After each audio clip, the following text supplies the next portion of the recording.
Hi hello నమస్తే, welcome to village వేద.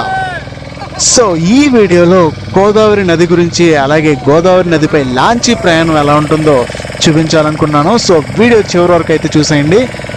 గోదావరి నది చాలా అందమైన నది. అలాగే ఈ గోదావరి నదిపై లాంచీ ప్రయాణం అంటే ఎంత బాగుంటుందంటే అంటే చాలా బాగుంటుంది. సో గలగల పారే ఆ గోదావరి నది అందాలు చూస్తూ లాంచీ ప్రయాణం అయితే మనం చేసేద్దాం. అప్పుడు ఈ లాంచీ ప్రయాణం అయితే ఇంకొద్దిసేపట్లో స్టార్ట్ అవుతుంది పురుషోత్పట్నం రేవు నుండి. సో ఇక్కడ అందరూ కూడా ఎక్కేశారు, అలాగే వారి బైక్స్ లగేజ్ అన్నీ కూడా ఎక్కించేశారు.